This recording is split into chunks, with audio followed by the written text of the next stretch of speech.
Better Buildings for Humans is powered by Advanced Glazings, makers of the Solera line of products. Solera is the leading glass glazing made specifically for architectural daylighting and with extreme insulation performance. Learn more at advancedglazings.com. Hello, and welcome to this week's episode of Better Buildings for Humans. I'm your host, Joe Menchefski, and this is the podcast where we take a good look at the impact that the built environment has on our health, our safety, our wellness, our productivity, and our general joy of being alive. And of course, we always talk about sustainability as part of that as well. Today, I have Stephen Parker from Stantec with me. This is going to be really cool because we're going to talk about mental and behavioral health planning and design. We're going to dive into trauma-informed design, which is a really deep subject and a really interesting subject. And I've got a pro here with me. So, Stephen, welcome to the show. It's a pleasure to have you here. Thank you for having me. Glad to be here. Funny little story. Well, maybe not so funny at the time, but Stephen and I attempted to record a few weeks ago, and the internet, it just wasn't happening. The internet just decided it was shutting us down. And so this is attempt number 2. So Stephen, many thanks for coming back and giving this another shot. It's great to have you. Yeah, sure thing. Let's start for our listeners by having them learn a little bit about you. Tell us about how you came to choose architecture as a career, and then tell us about the path that led you to become a dedicated mental and behavioral health planner.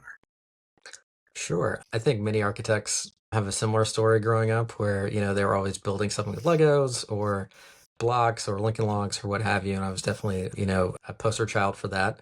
I knew from a very young age and had the opportunity to apprentice when I was quite young in school and for about 6 or 7 years.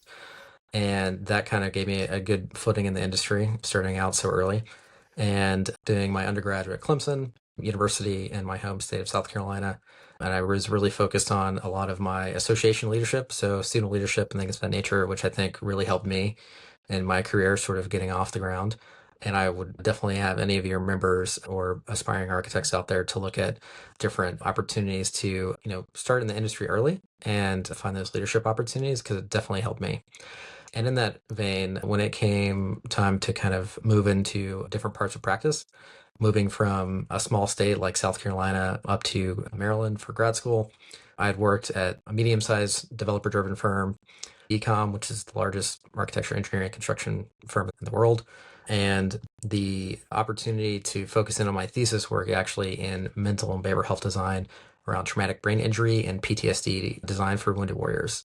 So my buddies coming back from Iraq and Afghanistan with not great stories about their experiences and what about the built environment can really help individuals in need with the invisible wounds of war. That coupled with my familial background, so having, my namesake die of addiction, my godfather was a veteran, and numerous stories in my family dealing with addiction and mental health issues was always something kind of in the background for me. And then having a parent being admitted for geropsychiatric needs really came to the fore. And then my work started to kind of really parallel that at the same time. So it's like a confluence of events, right? Like you zig and you zag, and some things you didn't think you'd have an interest in really become a dominant force and drive a sense of purpose in your practice. So for me, that was starting out and doing a small autism clinic for Kaiser, all the way to helping write the VA's inpatient mental health design guide. So if you want 500 plus pages on that, it's publicly available and, might help you get to sleep at night if nothing else. But that kind of gives you an idea of how I kind of got here and then been at this role at Stantec since end of 2021. Tell us where the 500 pages are available, because there are people out there who do want to read that. Yeah. So for any healthcare design nerds or those folks that aren't aware, the VA publishes a variety of standards that reflect their model of care and their standard of care for veterans across the United States. And they're very comprehensive. So their technology information library, I could provide a link to that. It's publicly available. It has a number of different departments. So if you're an aspiring healthcare designer, it's a great place to learn planning. They template all the space types and they tell you why they're doing what they're doing and planning the way they're planning. So you may not find that in other design guides out there related to mental and behavioral health is the why and the planning approaches and how your model of care manifests in space, which I think is really key for a lot of healthcare designers and aspiring planners, especially planning in healthcare is a very different sort of animal because it's not really taught quite the same way. It's always kind of brought about on experience. Right. Well, you mentioned the why, so we're going to talk a bit about the how and why right now. Let's dive in. I want to go immediately to this idea of trauma-informed spaces for mental health. Let's start with the definition. Can you define for us what is a trauma-informed space? So, if you think about space, architecture, the built environment is not neutral. It can either help or hinder. So, trauma informed care, this thinking that we all have accumulated traumas over time and they either exacerbate maybe your response to being confined or to being around certain people or reflect an elevated ACE score or adverse childhood event is commonly as referred to. And many of us have forms of trauma whether we recognize or not, some more acute or apparent than others. And so just recognizing that we have these traumas and that the built environment has a way to either help or hinder healing when it comes to coercion, confinement, chemical and physical restraint, and especially in the psychiatric settings that I deal with. So it could manifest in how do you make sure that people feel safe, physically safe as well as psychologically safe in an environment. So if you imagine you're an unhoused individual and you've never really had security of tenure, where you put your head at night has never been a place that you felt comfortable that you're not going to be startled awake or stolen from, or otherwise you have low level anxiety and stress from just not knowing where you're going to be the next day or where your meal is going to come from. So traumas can be chronic as well as acute. And realizing that even the ability to lock your own door or have your own bed or those things we may take for granted by having a home, for example, for that population is one way that they might address trauma. How do they have a voice and choice and not just feel like they're a number in a process, whether you're a psychiatric patient or someone who is dealing with domestic abuse or otherwise receiving services and having to need a lot of help. And I think for me, how's that manifest in space is make sure that you're really telegraphing to your patients or end users what's going to happen to them next. Does the sign on the door say a law enforcement drop off or a first responder drop off? It makes a big difference in some communities versus others about what their attitude or orientation or their expectation of what's going to happen to them next. Do not force them to go into social situations that they may not be comfortable with or might be triggering or otherwise traumatizing to them. So you're giving a voice and choice to choose to self-reflect in a social space, to go down a corridor that doesn't force them to burst their personal bubble, a little bit more elbow room for in case of someone, if it's addiction treatment and they're coming down from withdrawal, in case they're medically managed in some way, and their medication is actually making them quite groggy and their perception of reality is different, that they can choose to self-reflect safely alone. They can choose to pair off and, socialize as they see fit and not be forced to socialize in settings that might be traumatizing or re-traumatizing to them in one way. What about the space confers like trust and transparency? Again, like is that signage or wayfinding about what is going on in the next space? So if it is a child on the spectrum who's in a social services setting, this is a family orientation space. It's where they might meet their foster family for the first time. And so they might have an expectation of like, seeing who's going to be in the room first before they get there because they may have had an adverse childhood experience with a parent or a guardian of some kind. And they really want to know who's in there, how many people are in there, for example. I would say understanding like collaboration and mutuality. Nothing about me without me is one way we talk about it. So what about those spaces give you agency and autonomy? The things that we might take for granted about the sanctity of our own sleep. If we're in a shelter or an inpatient room, I don't have to go to a provider or a nurse or a social worker and ask them to open and close my blinds, to go get a drink of water, to like, feed myself or otherwise kind of take care of my basic needs. How to provide that capability safely in the built environment goes a long way to making sure that collaboration is there. And I also think that a lot of these facilities that I've designed for trauma-informed settings allow peer support as the model of care. So like those individuals with lived or living experience are actually the ones running the facility.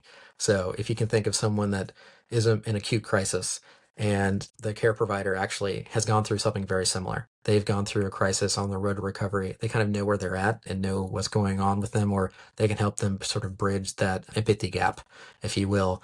And so peer support models is a big proponent of trauma-informed care, and how that manifests in space is maybe how we reconfigure a milieu or a social space so that way the care desk is actually not an enclosed setting, but it might be a very open one, because how do you make a safe environment is to get to know people as human beings, patient to provider and provider to patient in some cases. And that way you understand that you're defining boundaries instead of building barriers in the built environment, because you've created a social milieu where you don't have transactional relationships. You've built the built environment to convey that trust and transparency. The peer support model allows you a greater awareness of what the patients are going through, and then you can kind of meet them where they are without having putting all these kind of safety barriers and things between people that really kind of make it really difficult to connect and build a therapeutic alliance. I think those are a couple of different, depending on the setting, the patient population, the acuity. That's how we look at trauma-informed design in a variety of different ways, at least as a designer in the facilities we come across and design for. Are there specific elements that sometimes need to be in place to avoid self-harm, Stephen? Oh, yeah. I think I often talk about them as a spectrum. So, like risk to recovery, safety to serenity, from not just deinstitutionalizing, but destigmatizing. So, is it that you can use a product that has some ligature resistant capabilities to it, a fixture, a window, things of that nature, but also does it provide or convey to someone that it is not showing that they're not trusted, right?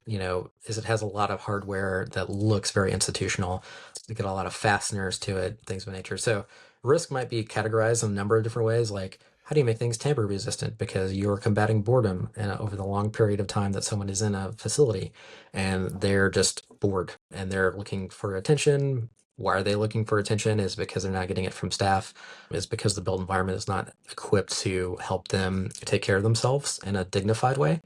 Is it to lessen weaponization? So looking at how the products and finishes come together. There are a lot of great products out there that are getting better, but there are also a lot of products that come from the correctional side that may not be appropriate for conveying that deinstitutionalized aesthetic and feel to it. And you can stigmatize a space by making it so stark and so safe that it just feels clinical and not very welcoming and not very therapeutic for the condition that person is in. So, really having to master the safety aspect of it so you can kind of look to make it more serene is really where design comes into play, is not just throw all the products that might be out there, but understanding how they work together, how they provide capabilities to patients, how they lessen friction and function between a provider and a patient, perhaps. Is it because the drinking fountain is like a ligature resistant, impact resistant, vandal resistant sort of thing, but it also just kind of looks like where you would go get your bottle filled up with water in an airport. And there's a bazillion sort of examples on that, to say the least. But I think that understanding what your risks are for your specific population, what design can do to help you mitigate risks, and what operations looks to minimize risk through your process and procedures and policies is a big aspect of how we design care facilities. But those are just policies. I usually talk a lot more about care culture and how the culture you craft around your care environment, that eats policy for breakfast every single day. Culture does. So what about the built environment can craft that culture about the distance a nurse goes and walks every single day? If it's too far down the hallway, if it's too many doors to get between, if it's too onerous a task, they're just less likely to do it for a patient. They're less likely to do it for themselves or for their teammates, depending on how you configure the space or what amenities you provide safely along the way. So is it simply the fact that the patients can turn their lights on and off and they're not having to ask someone to, again, flip switches behind a care desk, avoiding a transactional relationship? But you also provide a safe light switch that's durable, and they have better products out there that allow you to do that. But how do you utilize those products as part of that holistic design approach that makes someone not feel overly traumatized because they don't know if they can control their own lights and when the lights are going to flip up in the morning or at night? Like, Right. just the uncertainty of that might be worth thinking about controls, environmental controls. So the lack of control could actually be trigger a very negative response in some Yeah, I mean, scenarios. we talk a lot about agency and autonomy, and so how do you foster that and give as much of that safely back within the control of the end users, whether that's someone who has been unhomed for a very long time, for someone coming down from addiction, for someone who might be on the sensory spectrum. So we're talking about lived and living experience. So someone who has never had the same perception of reality as you or I.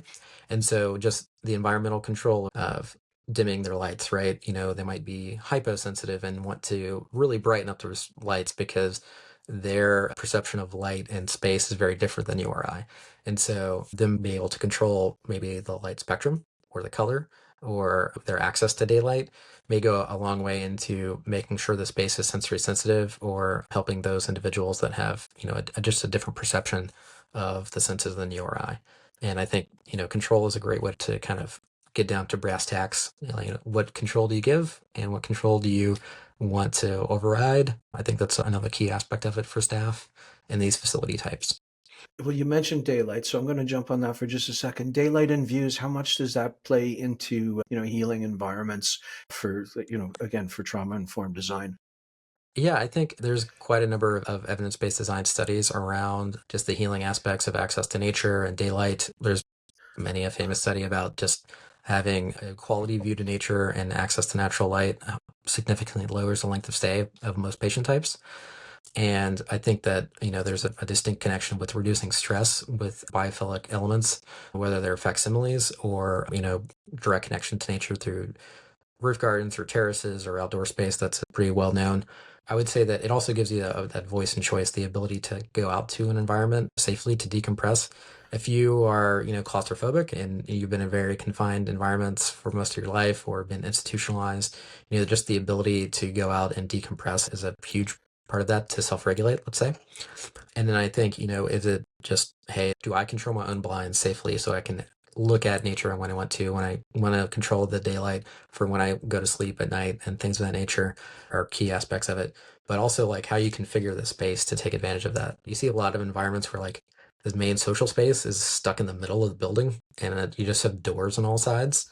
You might have some daylight, you might have a clear story, you might have just a few windows here or there, but actually the fact that you haven't penetrated light into the main social spaces and you give someone just an idea of what time of day it is so they can kind of understand their body clock, when they're hungry, when they should wake, when they be asleep, just how to make sure that's comfortable for them for whatever that may mean. But also, if you have a space with all doors around you and you don't feel like you have any place protected, like, you can put your back to something and someone's not going to walk behind you. We see that, unfortunately, a lot of spaces of just the lack of natural light, and that's because they've configured all the bedrooms in such a way that all the social space is so far in the depth and of the building that you kind of lack access to natural light, but also you create a higher stress environment because the way you've configured the space with no ability for someone to feel safe because doors ring the entire space, for example. And that is unfortunately not uncommon to see in a lot of facilities we look to renovate or replace. Manage the connection between building occupants and the outside world using Solera translucent glass. Learn more at advancedglazings.com. Sound, noise, let's just call it noise. Noise is a big issue for every building. I think it was number one in terms of, comfort when they do the surveys where that rank the various factors that determine occupant comfort. Noise is often at the top of that list. I imagine that is, the case only multiplied in a trauma-informed scenario. Is this true? Is noise? Oh, yeah. So we work with veterans with military sexual trauma. And so the click of a lock might be incredibly traumatizing Wow. for someone like them. For those victims of domestic abuse, just being Yeah. confined to a space. Yeah. Could be a child that's been in social services for a long time, or someone who's been institutionalized, and the click of a lock might be a signal to them that they are kind of lacking the freedoms that you or I may take for granted.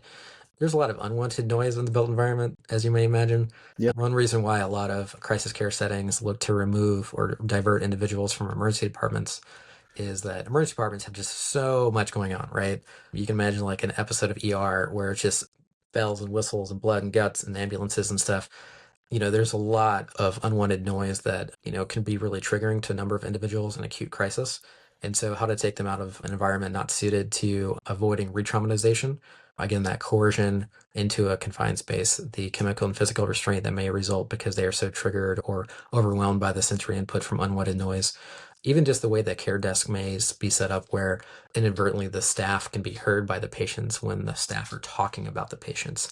And that can be very upsetting. Or you could hear that someone is getting out today and you're not. Or someone's getting discharged but you have to wait a little bit longer. Or that family member The way that you may set up visitation in such a way where you actually hear visitors go through the social spaces, or the milieu, as we call it, where patients are. And that might be, oh, you have an auditory response of someone's getting a visitor today, but I'm not. How do you set up a visitation space to allow for acoustic privacy when families are in, not the greatest time of their lives? Someone in their family or their friends might be an acute crisis or be admitted to an inpatient facility or for addiction or what have you. And it's going to be really trying for families and that individual, not wanting to re-traumatize them by letting them overhear what a family is going through. I've seen that, unfortunately, in a number of settings when I visit my own family members in those settings, where you're trying to reconnect and like rebuild the social bonds that someone really needs to get through recovery. But you're also hearing the trauma of someone else like 2, 5, 10 feet away from you.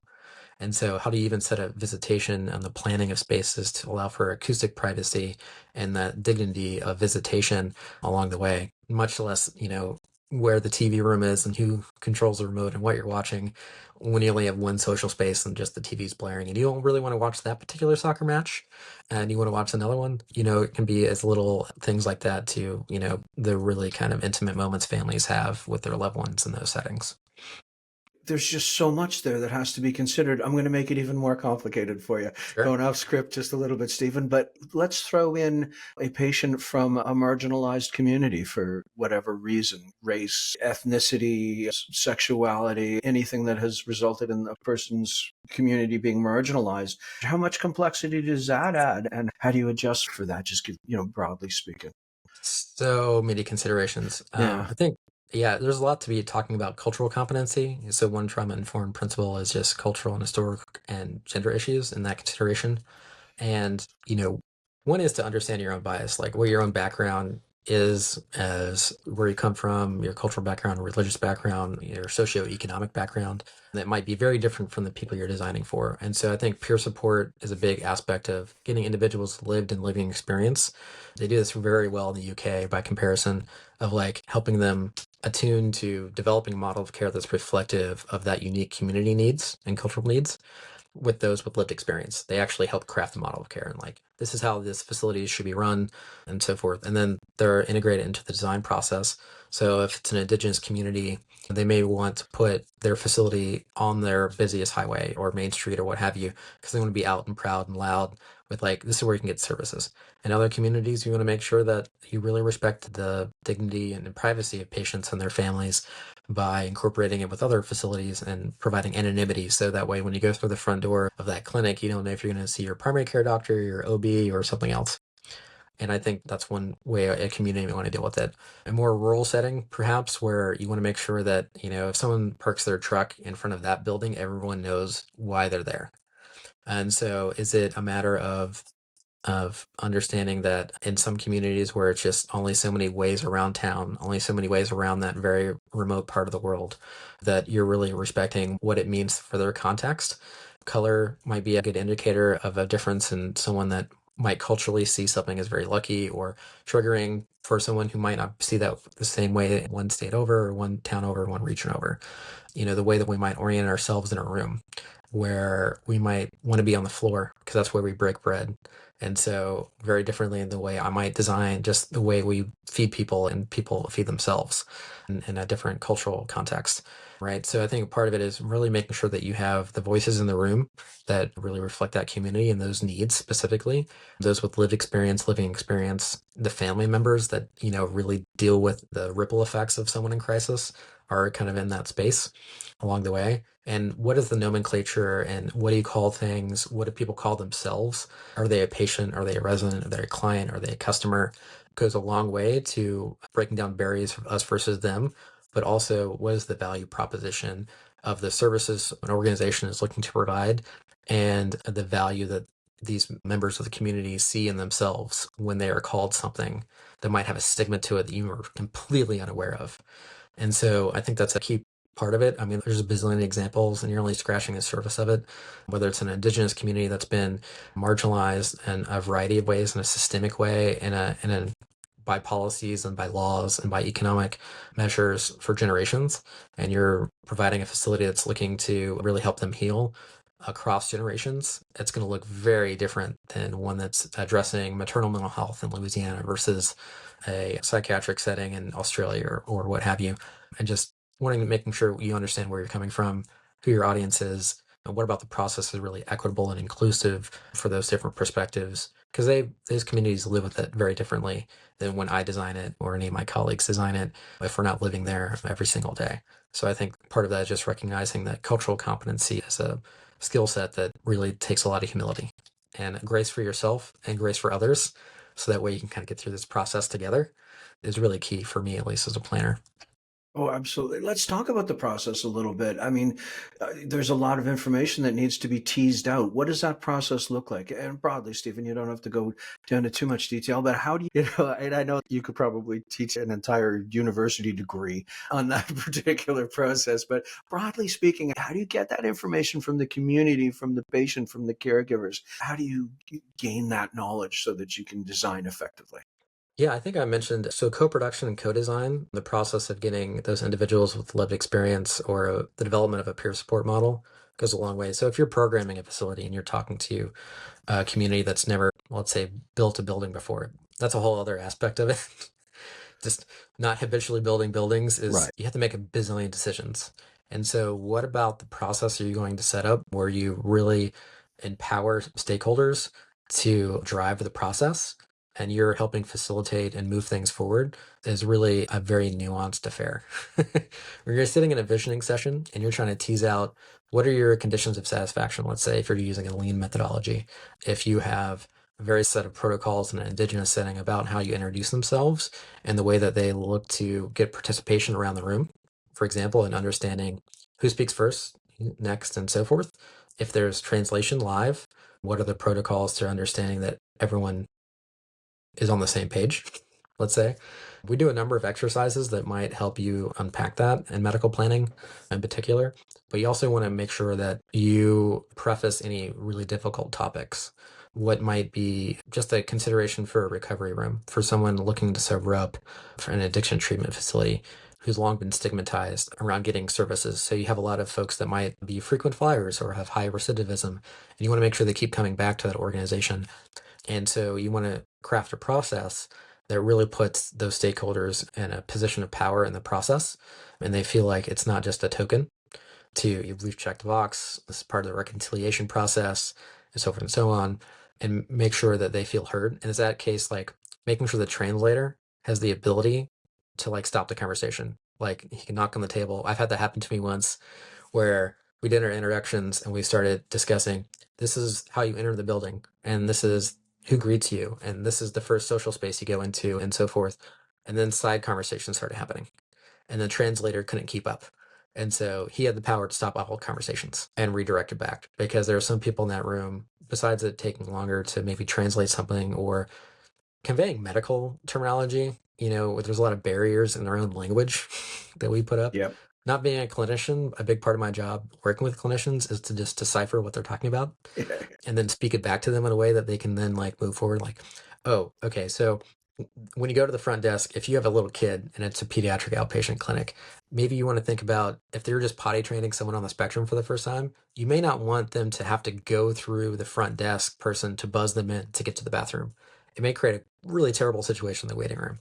And so I think talking about it experientially, like a day in the life of, is a key part of that, perhaps, because people can really describe their day a lot easier.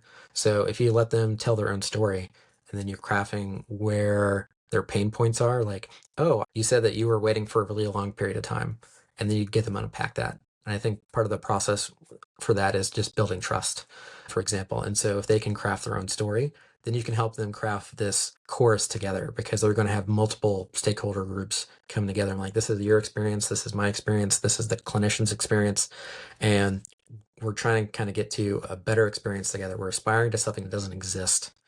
And so what about the design process can really help them synthesize and build trust together and envision this together beyond like me drawing and sketching in front of them, but when they feel like they actually have a hand in ownership in the process because they're empowered for it.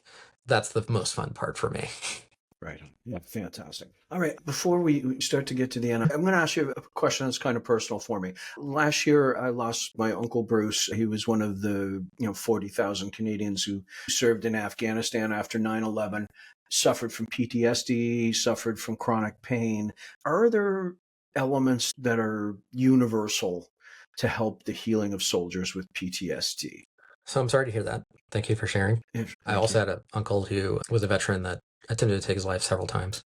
And much like my buddies that came back from serving abroad, they had a number of stories that were unique to themselves. I think a key part for any designer of any space and type is that what works in one setting may not work for another. What works for one group of veterans who may have experienced Korea or Vietnam or the Gulf War or Iraq and Afghanistan will have different experiences. May have served in different parts of the world in the same conflict. May have been in different units and have, in the case of my buddies that came back with IEDs as their principal sort of arbiter of damage on their bodies, and they were polytrauma patients. And they had comorbidities of acute mental health needs and physical needs, whether that is amputation or lung damage or a lack of a lower GI tract. And I think part of it is understanding how you can sensitively unpack their experience and where are their pain points. Is it the fact that if they're W amputee and accessibility means something very different to them, because that is a very physical ailment, but maybe you feel not empowered to move through the space. And so that may cause depression or anxiety. It may keep you from going to group therapy or counseling simply because the built environment is not well suited to allow you access to a space. And so it could be that the way you reconfigure the bathroom, the grab bars, or the entry sequence is that many of them have service animals now. And much like unhoused individuals, it makes a big difference if a space or a shelter can accommodate animals.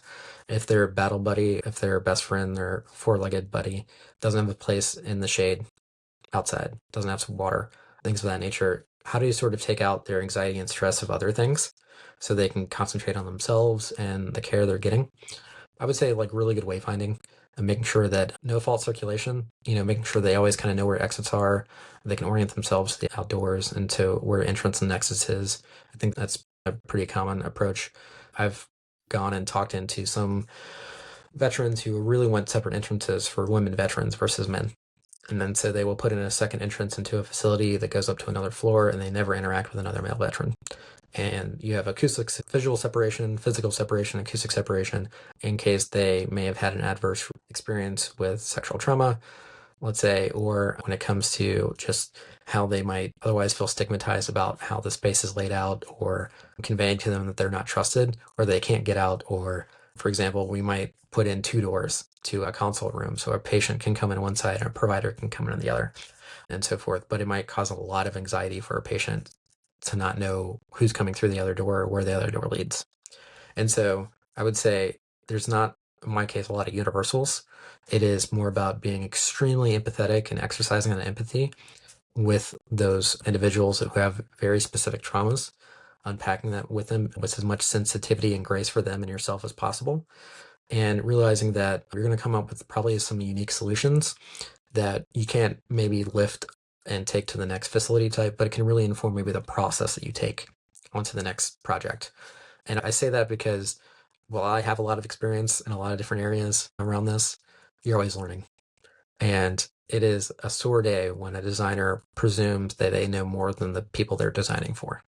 And so I think that to me is just putting that kind of end user, service user, the individual that you're looking to design for when they're really at a vulnerable stage in their life. That is kind of the crux of how a good design can really heal. Short lifespan single-use plastic glazing is not a sustainable solution for daylighting. Solera is the glass-based alternative for the new millennium. Learn more at advancedglazings.com. Absolutely brilliant, Stephen. Okay, we're at that point in the show where I ask my $1,000,000 question, and I ask it every show, and I ask our guests to answer from whatever perspective that they like. So here we go. Stephen, what makes a great building? What makes a great building? I believe a great building for me is a space that provides inspiration and comfort simultaneously. Because inspiration oftentimes can be a very uncomfortable experience. because it gnaws at curiosity and you want to like take it somewhere. You want to go around that corner, or you really want to experience a space throughout the day or different times of year, but also feels comfortable being in. Like, I feel like I belong here. And fostering belonging is a really nebulous topic. That's why you don't necessarily like the term home-like a lot in psychiatric settings, create a home-like space. But for someone who's never had a home, that's not really a concept that may resonate with them. But what fosters belonging? What makes me feel like I belong here and I can be here and I can grow here and I want to reside here and do whatever I want, whether that's my home or where I collaborate with my fellow designers at Stantec, or where I look to connect with patients in visiting areas that really help them feel inspired to do X or Y or Z.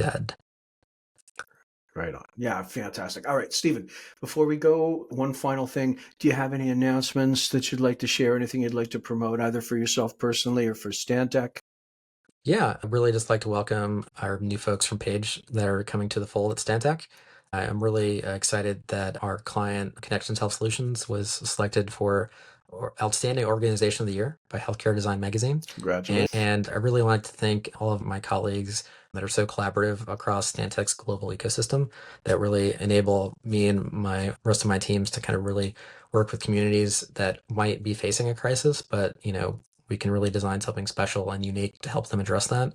And I just am really thankful for those really supportive teammates, clients, and colleagues. All right. Well, thank you very much, Stephen. That was an amazing conversation. I really appreciate you making time to do it a second time. But the second Absolutely. time was even better than the first. So thank you so much. It was a pleasure speaking with you today. Thank you very much. And I would want to give one shout out to the Trauma Informed Design Society and their new book, The Trauma Informed Design Framework. It's a great resource to start thinking about these ideas around trauma informed design more holistically. Perfect. Thank you very much. Thank you. Cheers. We hope you enjoyed this episode of Better Buildings for Humans. For more information on the world's best light diffusing and highly insulating glass glazing, please visit advancedglazings.com.